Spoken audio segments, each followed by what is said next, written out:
Hello you guys and welcome back to my channel. My name is Rebecca. If you haven't been here before, welcome. So I am back. I took a small break. I was away this past weekend visiting Acadia National Park in Maine, so I missed all of you very much, but I am back with another video, the last of a series of videos, sadly, that I have been working on for a couple of weeks now. So today, you probably guessed it, we are going to be talking about Only Murders in the Building, the Hulu original series with Steve Martin, Martin Short, and Selena Gomez. And I love this series. I will link all of the other videos that I've made thus far above over here, and you can go check them out. If you have not watched the entire series all the way through episode 10, then do not watch this because there will be spoilers ahead.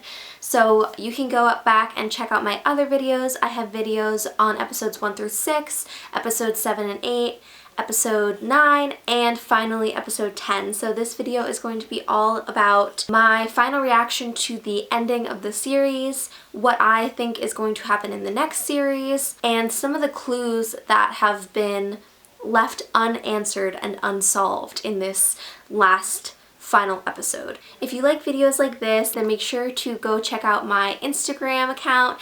It is at Becca Copeland. I will link it down below, and I'm a little bit more up to date there. I post kind of on a daily basis. You can see my stories, my life, so if you're interested, go check it out. And yeah, let's get into the video. So let's just start with my reaction to the season finale, what I thought, what my opinions are, what I felt when I was watching it, and let's get into it. There were definitely some mixed reactions when I was watching the finale. I know afterwards I always kind of go on Reddit, I go on Twitter, I go on YouTube, and I kind of see how people are feeling, what the vibe is. But obviously before I did that, I had my own feelings about watching it live, and I thought that the last episode was pretty good. Like, I did enjoy it. I predicted in my other videos that Jan was the murderer, and I was right, which was pretty cool, but I think that there was a slight letdown for me in the complication of the series. Like, I expected a little bit more. I expected one more twist. I wanted one more twist because I knew that every episode is only 30 minutes, so it's not surprising that they only had so much time in the last episode to explain what happened to Tim Kono. So that wasn't surprising at all. I knew that they couldn't bring in anything super crazy, but I was hoping that there would be some other twist, like someone helped Jan kill Tim Kono, or that there was maybe another character that was implicated. So I guess there was a slight letdown there in the sense that it was kind of, the 9th episode was really the shocker, and I think that's fine. That happens in series, and we needed that last episode to explain exactly what happened, but there was a little bit of like an empty spot in my heart where I was like, I just wish there was like a little bit more to this. I liked the way that they explained it. I appreciated the storyline. It made sense to me. I think that they spent a lot of time trying to place red herrings around the series. So sometimes, like, there are inevitably going to be questions like, why did they mention this if it didn't matter? And I think in a series like this, they were trying to throw us off a little bit. And if they weren't trying to throw us off a little bit, then it's something that's going to be important in the next season. So that's what I thought about it. I heard a couple of people say they were kind of disappointed with Jan's character development, and I can definitely appreciate and see that. It was a little disappointing to see her go from this well-rounded, deep character who has this pain from her childhood of coming in second with her sister and her father, and then this carries over into her relationships in her adult life. Like, there are more nuances to Jan than I think we got to see in the last episode. They almost flipped a switch and all of a sudden it was like, I'm crazy. Like, I'm crazy and I poison people, and like, you had no idea, you know, like, it was just a little strange to me the way that they went about it. I wish that she had stayed more true to herself, because what we see of Jan is she's very nuanced. What we see of Jan is very complex as a character, you know. On one side we see that she's confident, she knows that she's sexy, she's a sexy bassoonist, she believes that she deserves greatness, she deserves to be first chair, she deserves love. Whereas on the other hand, we see this fragility and this insecurity where she's actually terrified of coming in second, and this replays in her life over and over, and she's actually insecure and she feels like maybe she doesn't deserve things. And I think that Jan is a lot more complicated than they gave her credit for in the last episode, and I wanted just to see a little bit more of her. And in the same line of thought and the same idea, I think that I wish I'd seen more disappointment from Charles. Like, I know that there were people who said that they couldn't have Jan be the murderer because it would have destroyed Charles. And as much as we see character development and growth in Charles when he says, you know, I know that you're the murderer, and he stands up for himself and he stands up to Jan, and it's the strongest version of Charles that we really get to see. But as much as I love that and I didn't want him to be completely broken, I think that there should be some disappointment shown, some sadness, and maybe we'll see that in the next season where he is still mourning the loss of this relationship that he had with Jan. Because if you're lied to by someone the way that Charles was lied to by Jan, that's going to create some sort of trust issue. I think that Charles has a solid foundation and relationship with Mabel and Oliver, and I think that's important, and it will keep him afloat and they'll keep him steady. But I do think that there should have been a little bit more of a depth of emotion. Like a, how could you do this to me? I really loved you. I mean, he even says in that last episode, I think I would love you even if you did kill Tim Kono. And that was such a strange thing to say, such a powerful thing to say.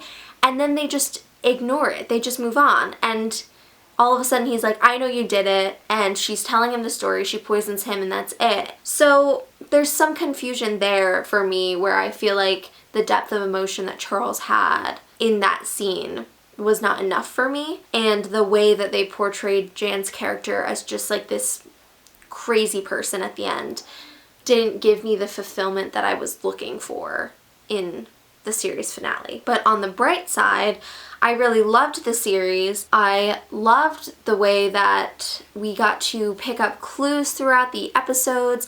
It was definitely the kind of series that allows you to look through the episodes, rewatch them, and you learn new things every time you rewatch an episode. And every little piece of information is important, and I think that's really cool. Everything is important. The floors that they live on are important. The things that they hear, the vents, the setup of the building, the way that their windows face, the things that they find in each character's room, all these things are so important, and I think that it was such an interesting way for us to become the investigators and to figure out this mystery together. And it definitely created a community, not just, you know, here where you guys watch my videos and we get to hang out and talk about it, but there's a whole Reddit page dedicated to Only Murders in the Building. I can link it down below if you are interested in joining. I'm sure that we will be hanging out for season 2 there. People had their own merch. People were sharing their theories and discussing what they thought of the show, discussing why a theory was or was not likely to happen, discussing characters, and through that we were able to discover a lot of things because if I missed something, someone else caught on to it. So definitely, if you're sticking around for season 2, go join the Reddit group. We will have a great time there. My last reaction bit to the episode is all about the fact that Bunny was stabbed. So our next season is going to be all about who murdered Bunny.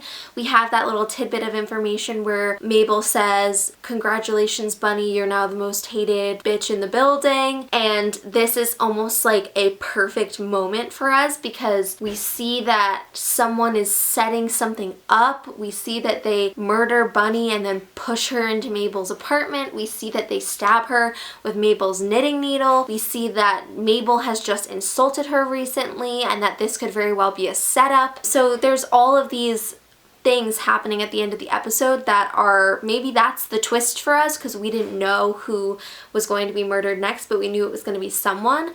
I thought it was really interesting the way they started the series with that scene and ended it with that scene. It's almost like a full circle moment, and I've never watched a show where they've started it with the last scene of the last episode, you know, like that was really interesting to me. And I thought it was clever and unique and fun. And I think that it gives us a lot of stuff to think about for what is going to be happening in season 2, which we know is going to be filming very soon. So it's so exciting, and I've really loved being a part of this community and discussing this show. It's so much fun. It has a huge spot in my heart. So let's get into the clues that were left behind from season 1 and our prediction for season 2. So at the end of our season 1, we have Mabel talking about how she doesn't feel like the story is really wrapped up fully. There's a little bit of confusion. There's almost like this something is missing vibe, and I think that's definitely going to be important for season 2, and it is already important in season 1 because we see that Bunny is murdered. So what things were left unanswered in season 1 that might be answered in season 2? I wrote a list, so let's go through it. The first thing that wasn't explained, and I don't know if this will be fully explained in season 2, is the quote-unquote suicide notes that were written by Tim Kono and Jan. We're never really told why those notes were written. It's not explained whether they were having some sort of note-passing relationship at some point. Are they love notes? Are they notes of desperation? We don't know. The only time we see Tim and Jan together are in these flashbacks where they are having meetings in the elevator and they're having this secret relationship, but we don't learn anything about these notes. So that's a little bit confusing. We never learn who was leaving notes on the doors of different residents. So we don't know who left the note on Oliver's door threatening them to end the podcast. We don't know who left the note on Jan's door threatening her, saying that they were watching her. I talked about that a little bit before. I have a theory that the note on Jan's door was actually Oliver, but like I said, this is an open-ended situation. We don't know whether the same person wrote both those notes. We don't know if the person who poisoned Winnie is also the person who wrote the note on Oliver's door.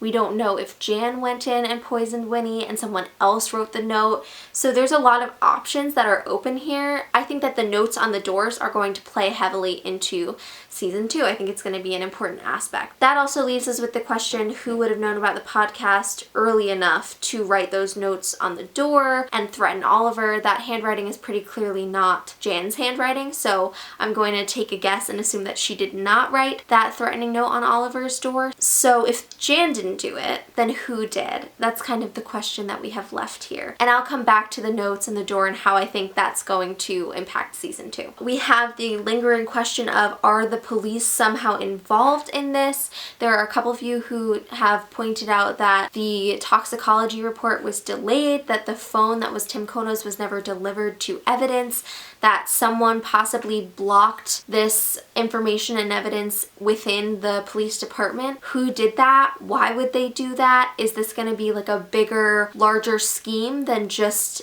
only murders in the building? Is this going to be like a bigger conspiracy? We don't know. Is season 2 going to expand into the police force and a larger network that's going on? Like, that's going to be an interesting thing to see if they pick up. The name on the check for Teddy Demas was never fully discussed or revealed, so our 3 main characters didn't even notice that the check wasn't signed by Teddy. So it's something that might just fade into the background, but I think eventually we'll learn whether that signature is someone else in the building.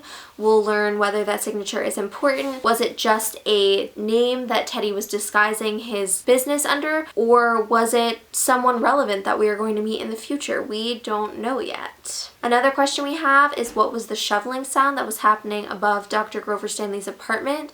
Is that relevant? Was that a red herring? Are we going to hear more about this mystery? Is this going to be somehow relevant to who murdered Bunny? We don't know yet, but I think it was a really interesting small tidbit to throw in there. But like I said, I think everything's important.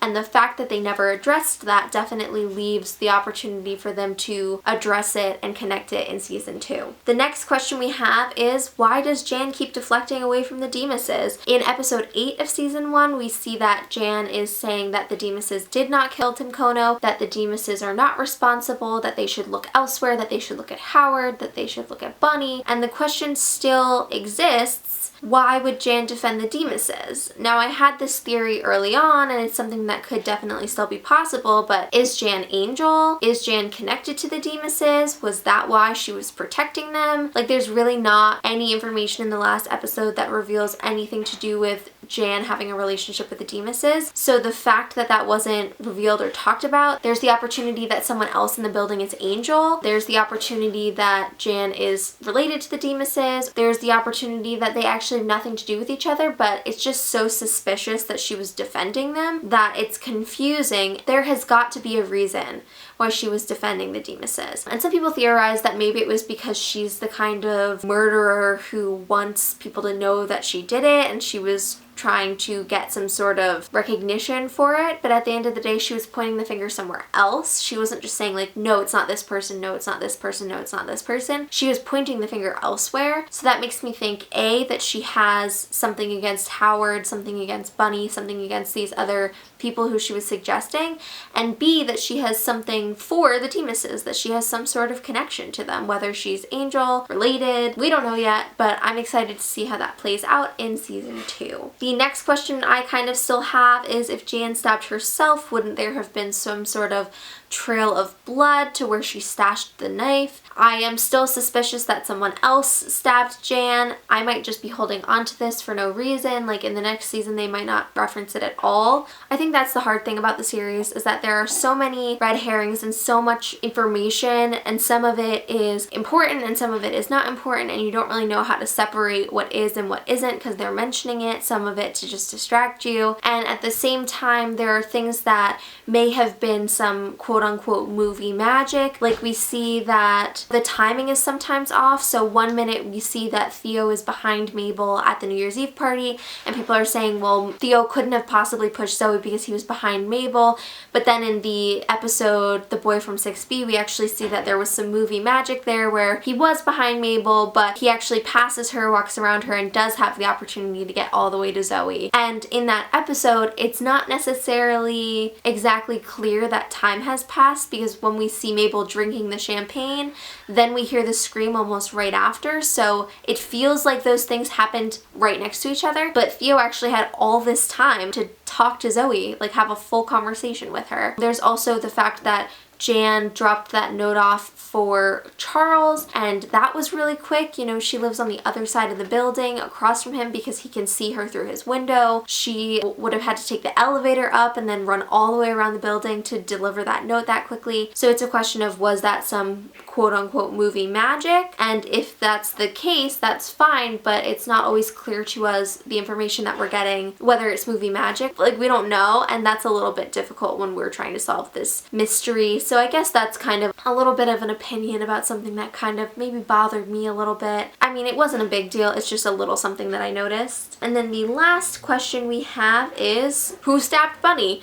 Now this is obviously going to be an open-ended question because they want us to come back for season 2. It ended on a cliffhanger. It's kind of clear that whoever killed Bunny is trying to frame at least Mabel, if not all 3 of our main characters. And the questions that I have from this are, why does this person not want the podcast to continue? Why are they framing Mabel and not Charles or Oliver? Do they have something against specifically her? Why did they kill Bunny? There are plenty of options in the building to kill. Did they also have something against Bunny? And did they put the merch on Bunny? So Bunny comes in and she's wearing the tie-dye hoodie and the merchandise that Oliver created. Did this person buy merch from Oliver, put it on Bunny, and then stab her to make it a very clear message, like, end your podcast? Or was Bunny secretly a fan of the podcast? Like, we really don't know. So this is kind of some of the stuff that is left over from season 1 that I noticed. If you noticed any other information that was left over, unsolved, unanswered,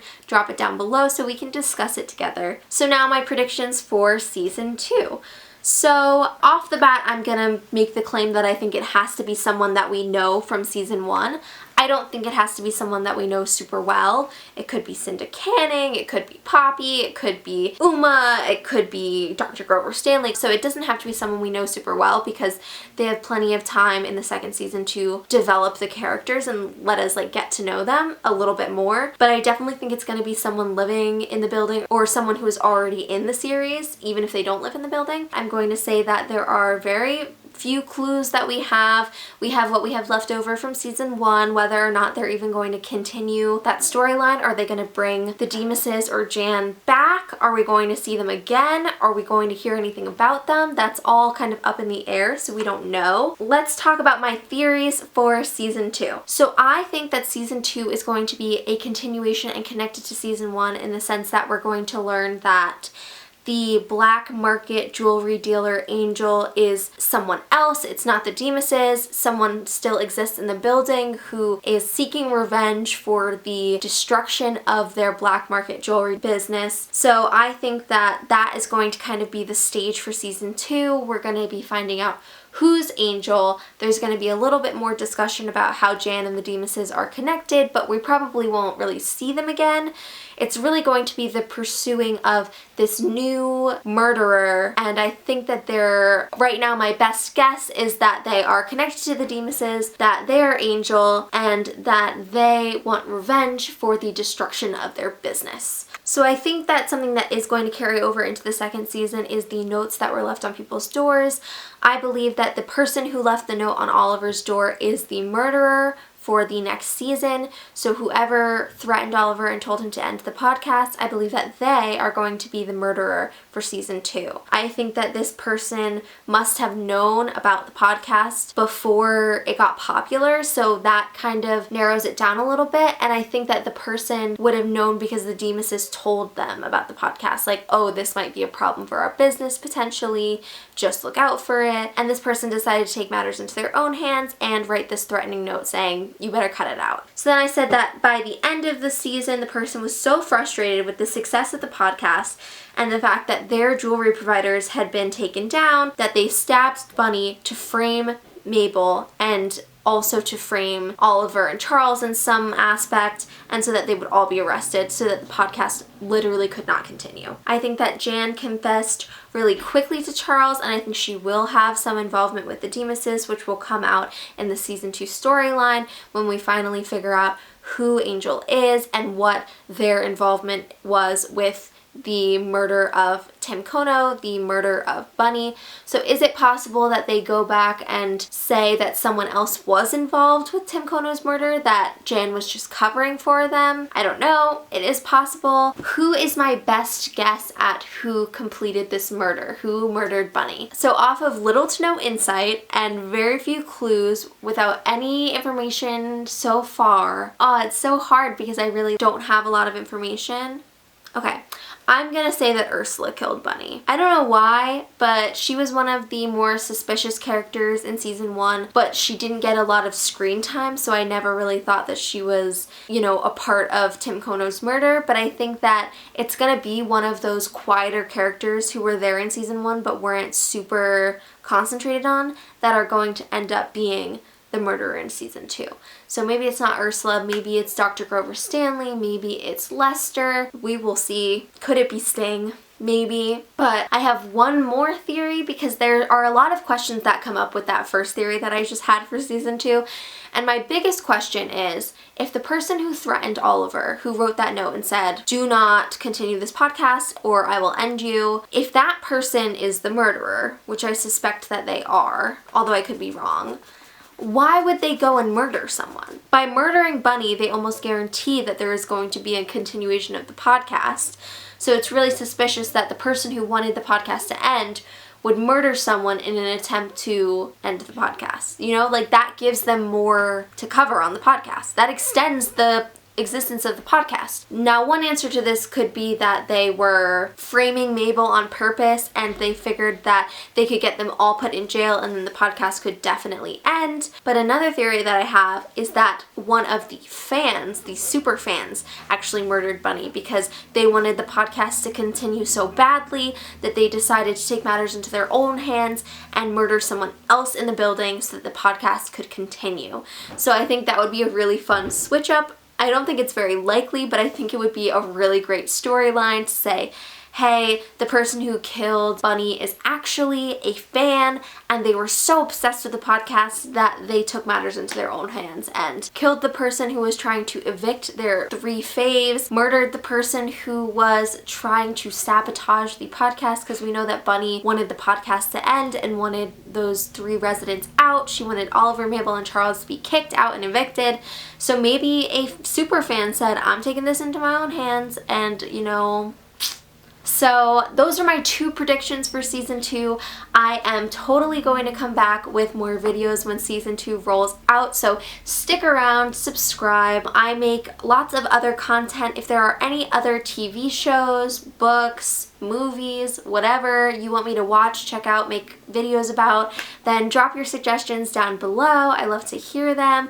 Let me know what your theories are about season 2. I cannot wait to watch it together. And thank you so much for checking out this video. If you liked it, make sure to hit that like button, subscribe, bell notification, all those YouTube-y things, and I will see you all next time with another video.